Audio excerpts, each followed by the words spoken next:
Welcome to the first podcast for twirlers by twirlers. In an effort to promote and popularize baton twirling around the world, we bring you behind the curtain with us to see how baton twirling has helped change lives. Thank you for supporting us in our mission by listening to the Baton Twirling Podcast. Today we'll be speaking with the newest twirler at the University of Texas in San Antonio. Her name is Hannah, and she was a featured twirler in her high school and has some advice for twirlers who are going into college or twirlers who are going into high school. You won't want to miss this one. Thank you so much for coming on with us. No problem. So, what's your name and where are you going next year to Twirling College? I'm Hannah Catcher, and I'm twirling at the University of Texas at San Antonio. What are you looking forward to mostly for twirling in college? Honestly, I'm looking forward to twirling in the Alamo Dome, first of all, because I've performed in there before, and it's just been the best experience, for me at least, the best experience on the field. I love the Alamo Dome, and just making, memories with a college band, because I've had the high school experience, I've already done that, and I'm ready to move on and make new experiences and new memories. Great. And so twirling in high school, what do you think your favorite part of twirling in high school was? That's really tough, because I really enjoyed all 4 years that I had with my high school band. So I'd probably say, I would just say, overall, the parades that we did, because we did big parades, like the Fiesta Parade in the morning, and I did that twice, and just the giant crowd and the festivities of it, and everybody just being, the band playing, the best music that we have, and getting to perform in front of so many people was fun, along with doing Battle of the Bands, which isn't an experience that a lot of high school twirlers get to do. And that big of crowd also with fireworks behind you, and doing your favorite routine with really great music. That was definitely the best part. Mm-hmm. And then I know that Texas has huge bands, especially in high school. Will your band in college be as big or smaller than the one that was in your high school? So, because O'Connor High School is already a big band, almost 400 people, it's really hard to compete with that. But luckily, the Sosa band is just as big, if not bigger. So, the experience is going to be pretty similar, but just different people. Oh, okay. Yeah. I wasn't aware of that. That's awesome. Yeah, the Sosa band is really big. And plus, it's the same directorship also from O'Connor to Sosa, so it's pretty cool too.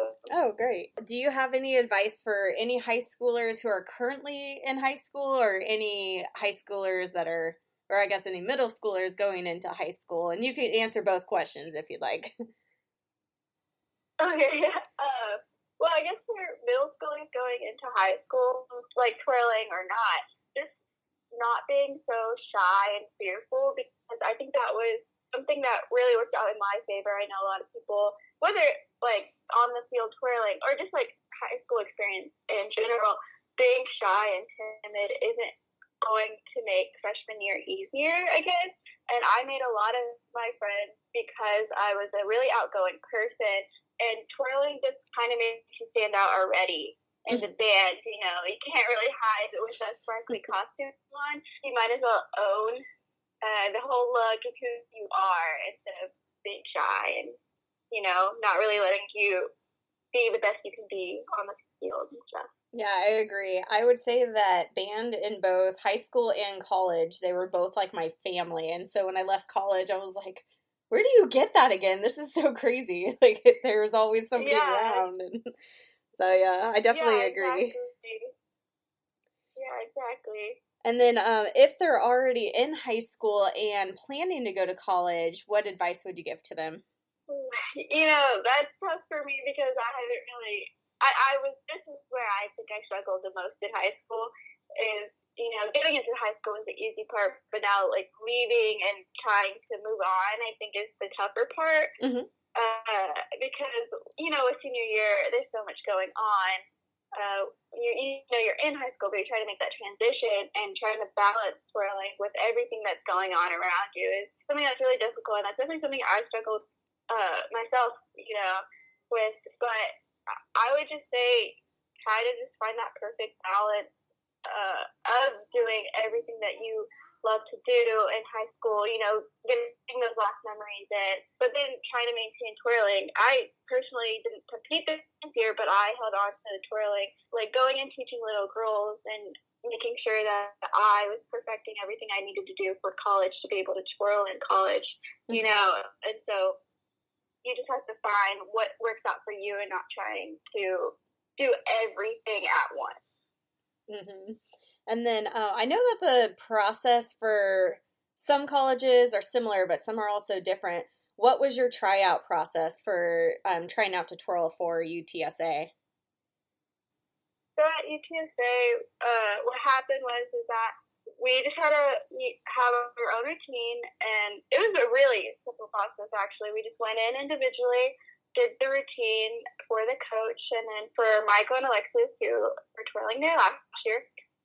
And then after we all did our own routines, Alexis taught us a two baton routine that they do on the field very frequently. So she taught that to us. We did it a few times on our own, and then we did it together with counts in front of Stacy.